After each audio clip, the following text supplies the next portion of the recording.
Fala, gente bonita, tudo bem com vocês? E para quem estava esperando, seja bem-vindo ao resumo do capítulo 7 de Neemias, o episódio final. Então, sem demora, já senta o dedo no like, se inscreve no canal e vem comigo, bora pro resumo.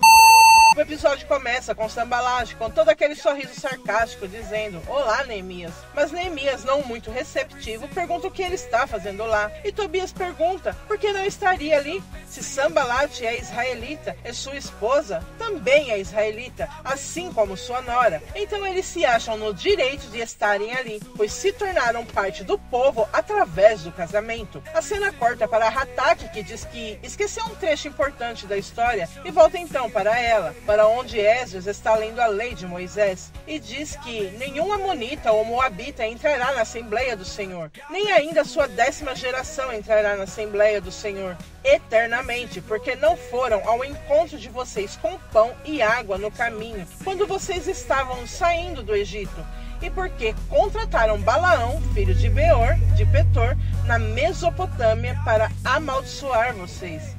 Então Hatak volta para onde ele parou na história para Shacar. Com Sanbalat e Tobias adentrando mais a festa, o povo olha para Esdras, que com apenas um aceno de cabeça, eles entendem o que é para fazer. Se unem e não o deixam entrar. Pelo contrário, os expulsam de lá, saindo eles envergonhados.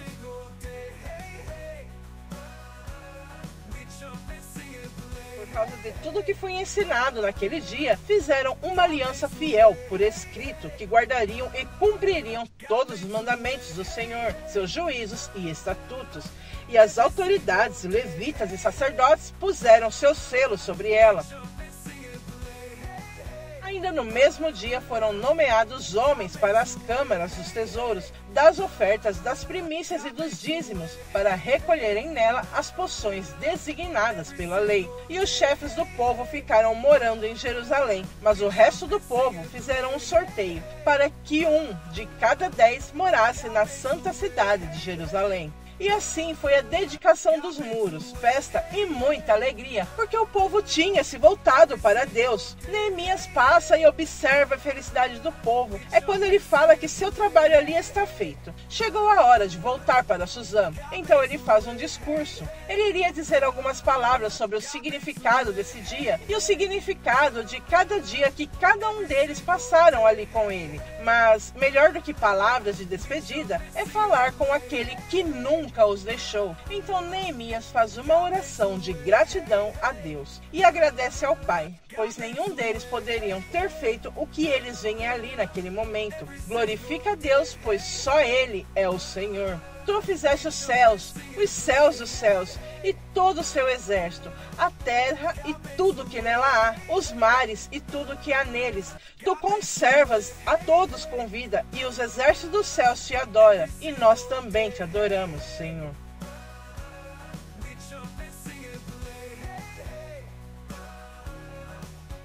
Na cena seguinte, Neemias está levando Hanani para a casa de Ananias. Ele estranha um pouco a situação, mas quando chega lá, se depara com Arevute. Neemias então sai e pede que Hanani não faça besteiras dessa vez e tome coragem. Arevute espera pelas palavras de Hanani, mas ele fica sem jeito, não sabe o que falar. Quando ela ameaça sair, ele enfim pega em suas mãos e, sem falar nada, o beijo acontece. Ele até pede perdão a ela, pois não deveria fazer isso, mas ele não é bom com palavras. Ela apenas diz que ele já disse tudo o que ela precisava ouvir. Pelas ruas de Jerusalém, Zaim passeia conversando com Tirza. Ela pergunta se ele e a família vão morar em Jerusalém, mas ele diz que não pode, mas que a família quer muito conhecê-la. Quando ela diz que achava que era somente ele e o pai, ele diz que não, que mora também com a mãe e o irmão, e que quando ela for lá, é bem capaz de eles colocarem um apelido nela também, pois o pai dele sempre apelida as pessoas da família. Ela pergunta qual o apelido dele. Ele diz que é Pingo, do seu irmão é Toco. Quando ela pergunta o apelido da mãe dele, Ele responde que é o mais bonito, Estrela, confirmando assim as minhas suspeitas de que ele é filho de Xerxes e Ester. Um clima também surge entre Pérez e Sheifá. Na verdade, esse clima durou a série inteira e finalmente Pérez resolve tomar uma atitude, mas quando ele vai beijar Sheifá, ela se desvia, desce da escada e ao entrar em casa, ela pede que antes de qualquer coisa, Pérez vá falar com o pai dela, o deixando esperançoso. Na cena seguinte, reunido com Anani e Ananias, Neemias se despede, diz que tem que ir, embora eles não queiram a partida de Neemias, mas ele diz que tem um trabalho em Suzã e não pode ficar ali para sempre, e sabe que Jerusalém está em boas mãos. Anani então agradece tudo que Neemias fez por ele, pelo povo e por Jerusalém. A cena corta para Hatach, que quer descansar um pouco das leituras, mas Shakar insiste que ele continue e enfaixa o seu pé. Hatach agora diz a ele para que o restante da história ele já não precisa dos papiros, e ele então continua. Neemias volta ao palácio em Suzã, surpreende Hatach, que o recebe com felicidade. Então eles conversam um pouco de como foi em Jerusalém, e Neemias diz que foi tão bom que pedirá ao rei para voltar. Neemias faz exatamente isso. Mal chegou, deu o relatório de tudo, pediu e conseguiu a permissão do rei para voltar para Jerusalém. Logo após a partida de Neemias, no palácio, o rei Artaxerxes recebe uma mensagem de um amigo de Jerusalém. Artaxerxes lê a carta e constata que a mensagem não é de Neemias, mas de um conhecido seu. Ele precisa fazer um decreto e manda chamar o escriba e os oficiais. Quando o decreto é escrito e selado, ele pede a Hatach que vá para Jerusalém e entregue o decreto nas mãos de Neemias. E é de suma importância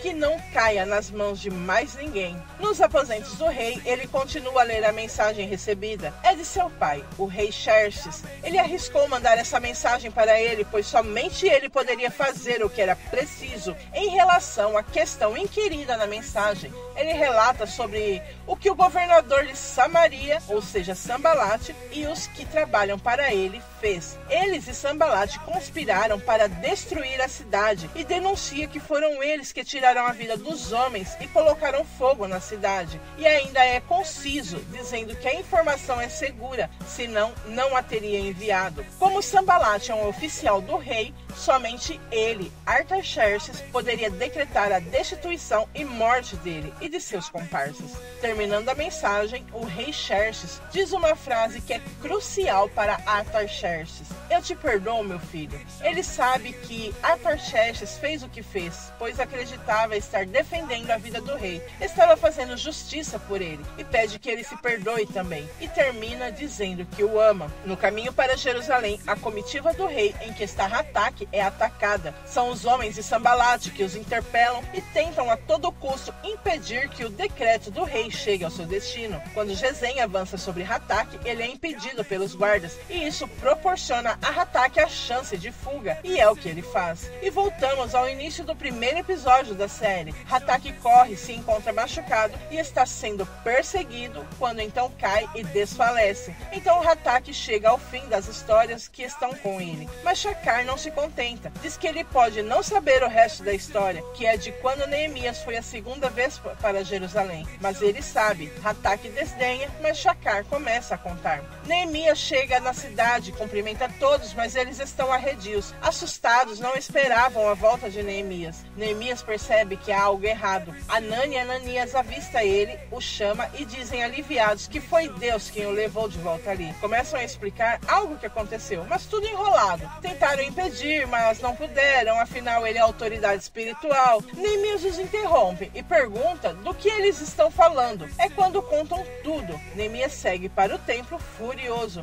Ele vai direto para os átrios do templo. Eliasibe ainda tenta impedir, dizendo que não é o que ele está pensando, mas ele não dá ouvidos, segue seu caminho. Lá ele encontra ninguém menos que Tobias, que apossou-se do lugar. Mas Neemias não deixou barato. Ele, com as próprias mãos, começa a retirar tudo de lá de dentro e joga sem pensar duas vezes, quebrando tudo. O sacerdote tinha se aliado a Tobias e dado a ele uma sala grande nos átrios do templo, onde antes era para usar e guardar os itens sagrados. Mas Neemias o expulsa de lá a pontapés. Neemias, furioso, manda que levem Tobias e o prendam até segunda ordem. Como você pôde, Eliasibe? Depois de tudo que esse homem nos fez, você dá uma sala para ele nos átrios do templo? Pergunta Neemias, revoltado com o sacerdote. Eliasibe responde que não teve escolha, ele foi ameaçado, e Neemias decepciona-se com a resposta. Ameaçado?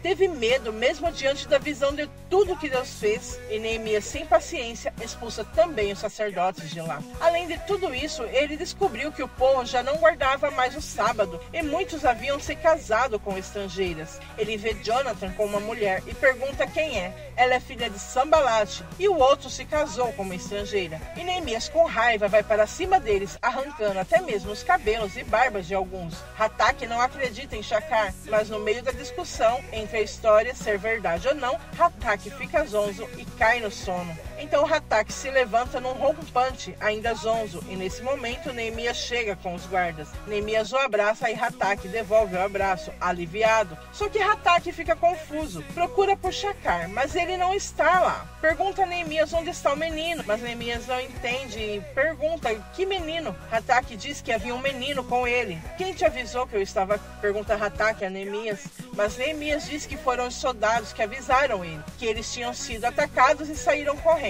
Então foram procurar por ele e o encontraram ali. Mas Hataque jura para Neemias que havia um menino ali com ele. Só que Neemias acredita que Hataque bateu a cabeça e está confuso. Então o leva para Jerusalém. Hataque segue até Jerusalém falando sobre Shakar, mas Neemias não dá muita bola para ele não. Com o decreto do rei em mãos, Neemias lê, entrega a Hanani, diz que ele não vai acreditar. E a cena corta para os soldados que estão arrastando Sambalate, Tobias e Gesem. Neemias observa tudo o que vai acontecer a seguir. O decreto é lido. De acordo com o decreto do rei Artaxerxes, líder absoluto dos persas e dos medos, Sambalate, Tobias e Gesem, sentenciado à morte por crimes contra o reino, por invadir e atacar a cidade de Jerusalém e por tirar a vida de vários deles. Assim ordena o decreto persa, que não pode ser mudado ou revogado. E Sambalate, Tobias e Gesem são feridos a fio de espada, e suas vidas tiradas ali mesmo. Alguns meses depois, com Hataque já recuperado, ele e Neemias se preparam para ir embora. Ao saírem, ele vê que o casamento de Hanani e Averute, Pérez e Sheifar, estão sendo realizado. Ele observa de longe, fica feliz pelos amigos, mas ele decide não se despedir, pois não quer atrapalhar a alegria deles. No caminho para Liteira, Hataque ainda insiste sobre ter certeza de Shakar, mas Neemias pede que ele pare com suas sandices. Quando Hataque entra, Neemias olha para o lado e vê Shakar, com um sinal que pede para ele não falar nada, mas o chama. Neemias então o segue. Chegando ao local onde Shakar parou, Neemias para e observa. O menino acena para ele, que acena de volta, e nesse momento aparece quem tantos fãs de A Rainha da Pérsia esperavam, a Rainha Ester, meu povo, juntamente com o rei Xerxes, e por último aparece Zaim, mostrando para Neemias como eles estão bem. Com a família reunida, Neemias se emociona.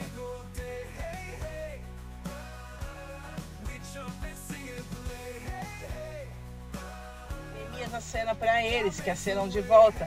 Então saem e seguem seus caminhos. Neemias volta para a liteira, agradece a Deus e pede em oração para que o pai sempre se lembre dele. Ele entra na liteira e, seguindo o caminho rumo a Suzã, Hataque ainda continua na história de Shakar. E dessa vez, Neemias finge não acreditar. E esse resumo, assim como essa série maravilhosa, termina aqui. Todos os episódios estão disponíveis na plataforma da Univer Video. E se você ficou até aqui, deixe seu like, se inscreva no canal, compartilhe para que mais pessoas possam se chegar. Meu muito obrigada por assistir. Até a próxima.